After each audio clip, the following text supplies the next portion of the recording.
not be a quarter as entertaining as it was if it didn't have all of those backup musicians, if it didn't have all of those backup singers. I just don't know why you would argue that like having more participants on a song, given that it's arranged and composed well, ruins it and makes it terrible in the live show. I mean, when you see a live musical performance, seeing more musicians sometimes can be a great thing because, hey, I'm seeing more musicians at a musical performance. Wow, this is literally like what I've paid to see. People holding and playing musical instruments. Seeing less people play less musical instruments, that is not as much bang for your buck. The idea that some people may be looking at live performances this way is kind of depressing.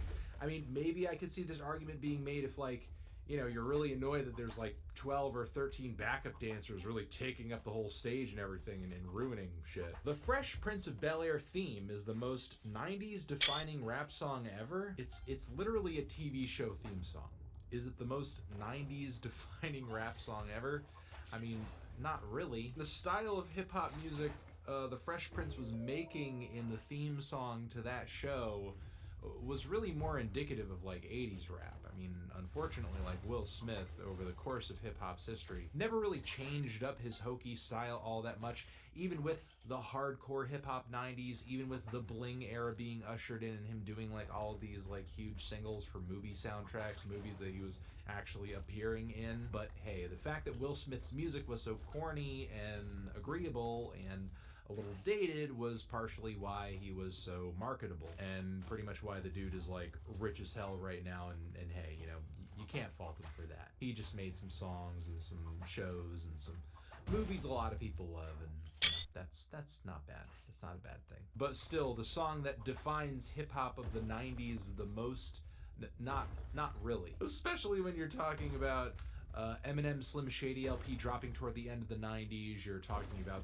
Illmatic. You're talking about all those Jay-Z records. You're talking about all those DMX records. You're talking about The Roots. You're talking about A Tribe Called Quest. You're talking about a lot of stuff that, yeah, maybe because it wasn't attached to a hit TV show was maybe not as well known as the Fresh Prince of Bel-Air theme song, but the idea of this theme song being more essential to hip-hop and more defining to hip-hop of the 90s than any Snoop or Dre song from that era is actually so vile and disgusting a proposition, it makes me want to die. So I'm going to move on to the next one. The Seinfeld tune is the best bass line ever, with the official Seinfeld Twitter account saying, facts. Look, as a bassist myself, I've always known this to be true, and I have to say it here, but the Seinfeld theme song,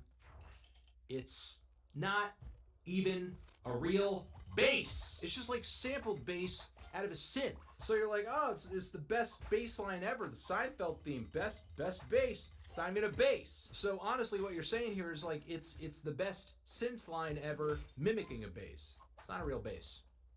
It's a lie. And look, I'm not one of these like instrumental purists here or anything. Like, look, you could put a synth bass on your song if you want to put a synth bass on your song. There's a lot of great synth bass out there. And I happen to like the Seinfeld theme song, but when I hear that track, what I hear and how I envision that song is like, oh, well, that's a synth. I don't look at it as a bass line. I mean, literally it is bass notes being played out of a synth, but I don't look at it as a bass line. I look at it as just like, you know, that's just synth playing. Just as in a hip hop beat, if somebody composed a bass line in a DAW, I wouldn't really say that like, oh yeah, that's really like great bass playing coming out of that beat. No, you just made it in a DAW. You didn't play a bass. Maybe I'm just a biased bass player. Kurt Cobain was the last true rock star in the age of the internet. No act will ever usher in as big a sea change in music and culture as Kurt did.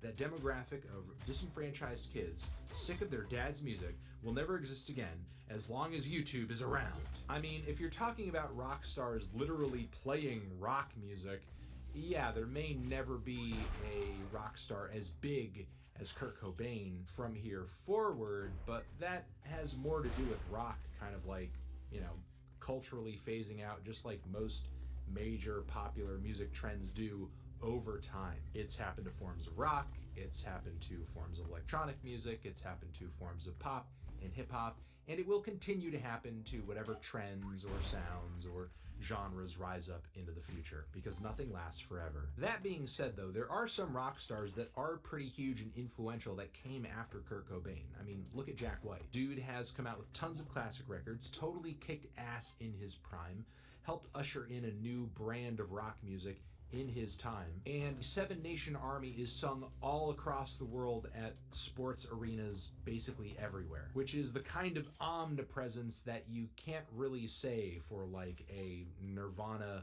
vocal line or guitar line or bass lick. Previously, that stuff's only been reserved for, you know, classic sports songs and like, you know, Queen tracks. Boom, boom, shh, boom, boom, shh, boom, boom, shh, boom, boom, shh.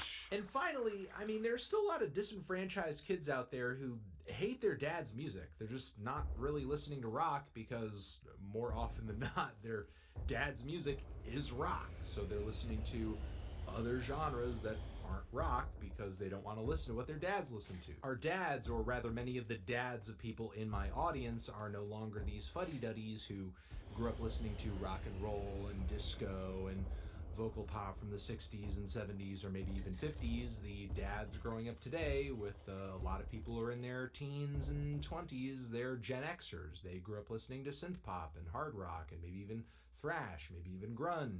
So of course the kids of these parents are going to define themselves differently in an artistic fashion when it comes to their generation's music, and hip-hop has kind of been their outlet for that.